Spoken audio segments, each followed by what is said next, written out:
आप विप्स रिदम सुन रहे हैं और यह साप्ताहिक समाचार बुलेटिन है। मैं अश्रुत रॉय इस सप्ताह की सुर्खियों के साथ। नेपाल में 6.4 तीव्रता के भूकंप के बाद मरने वालों की संख्या बढ़कर 150 से अधिक हो गई है। भारत ने नेपाल को आपातकालीन राहत सामग्री की दूसरी खेप सौंपी। जन योजना से 80 करोड़ लोग लाभान्वित होंगे। प्रधानमंत्री ने अगले 5 वर्षों के लिए विस्तार की घोषणा की। महिला सैनिकों के लिए अच्छी खबर, क्योंकि रक्षा मंत्री राजनाथ सिंह रक्षा बलों में अधिकारी रैंक के साथ मातृत्व, बाल देखभाल और बाल गोद लेने की छुट्टियां लेकर आए हैं। दिल्ली में वायु गुणवत्ता सूचकांक 700 से ज्यादा हुआ। सुप्रीम कोर्ट ने राज्य सरकारों से पराली जलाने पर रोक लगाने को कहा।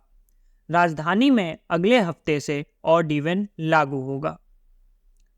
विराट कोहली ने रचा इतिहास, सबसे ज्यादा वनडे शतकों के सचिन तेंदुलकर के रिकॉर्ड की बराबरी की।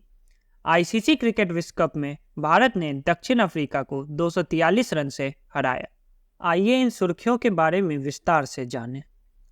नेपाल में 6.4 और 5.6 तीव्रता के लगातार 2 भूकंपों के कारण मरने वालों की संख्या बढ़कर 150 से अधिक हो गई है। भारत इस संकट में पहला प्रत्युत्तरकर्ता बना और प्रभावित परिवारों के लिए राहत सामग्री की दूसरी खेप भेजी, जिसमें 9 टन राहत सामग्री शामिल थी, जबकि 11 टन से अधिक राहत सामग्री की पहली खेप नेपाल सरकार को सौंपी गई थी। पीएम नरेंद्र मोदी ने छत्तीसगढ़ के दुर्ग में एक चुनावी रैली को संबोधित करते हुए कहा, प्रधानमंत्री गरीब कल्याण अन्न योजना को अगले 5 वर्षों के लिए बढ़ाया जाएगा, क्योंकि केंद्र में भाजपा सरकार की सबसे बड़ी प्राथमिकता गरीब कल्याण है।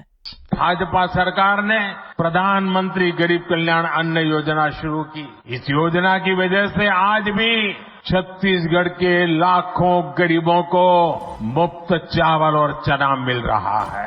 प्रधानमंत्री गरीब कल्याण अन्न योजना सरकार के हिसाब से इस दिसंबर में पूरी हो रही है। मैं देश के गरीब भाइयों बहनों को आज दूर की धरती से बताना चाहता हूं, मैंने निश्चय कर लिया है, देश के 80 करोड़ गरीबों को मुफ्त राशन देने वाली योजना को भाजपा सरकार अब अगले 5 साल के लिए और बढ़ाएगी।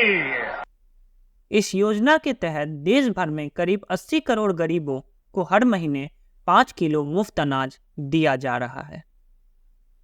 सैन्य बलों में महिला सैनिकों, नाविकों और वायु योद्धाओं के लिए सकारात्मक खबर, क्योंकि रक्षा मंत्री राजनाथ सिंह ने मातृत्व, बाल देखभाल और बाल दत्तक ग्रहण अवकाश के नियमों के विस्तार के प्रस्ताव को मंजूरी दे दी है। नियम जारी होने के साथ ही सेना में सभी महिलाओं पर इस तरह की छुट्टी का अनुदान समान रूप में लागू होगा, चाहे वो अधिकारी हो या किसी अन्य रैंक की। इस उपाय से सेना में महिलाओं की कार्य स्थितियों में सुधार होगा और उन्हें पेशेवर और पारिवारिक जीवन के क्षेत्रों में बेहतर तरीके से संतुलन बनाने में मदद मिलेगी।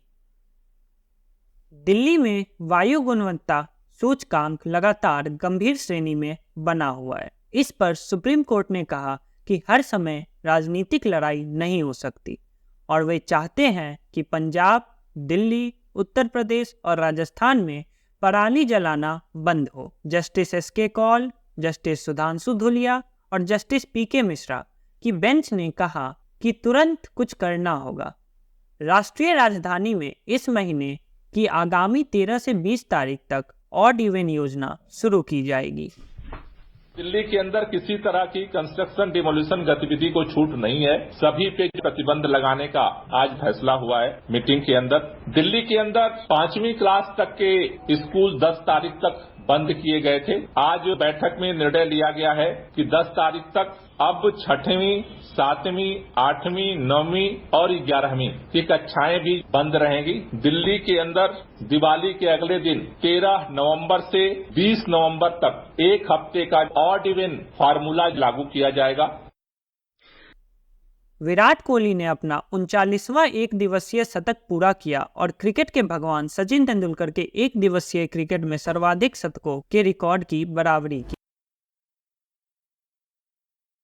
यहां पे 99 पे खेलते हुए बड़ा पल। खत्म हुआ वो इंतजार जहां से ये सफर शुरू हुआ था 14 साल बाद।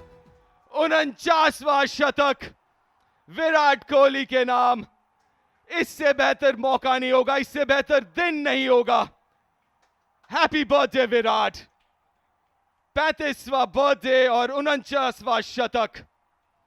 कैद कर लीजिए इस क्षण को। बहुत बड़ा पल विराट कोहली के लिए, भारतीय फैंस के लिए। यह विश्व कप का शतक है। महान सचिन तेंदुलकर को कंधे पे उठा के चलने वाला आज ये खिलाड़ी उनके साथ कंधे से कंधा मिला के खड़ा हुआ है। 49 शतक विराट कोहली का। भारत ने आईसीसी क्रिकेट विश्व कप में दक्षिण अफ्रीका के खिलाफ 243 रनों के विशाल अंतर से अपनी लगातार 8वीं जीत दर्ज की। भारतीय स्पिनरों ने मैदान पर अपनी काबिलियत साबित की और रविंद्र जडेजा ने 5 विकेट लेकर दक्षिण अफ्रीकी बल्लेबाजी को ध्वस्त कर दिया। 101 रन बनाकर नाबाद रहने पर विराट कोहली को मैन ऑफ द मैच का पुरस्कार दिया गया।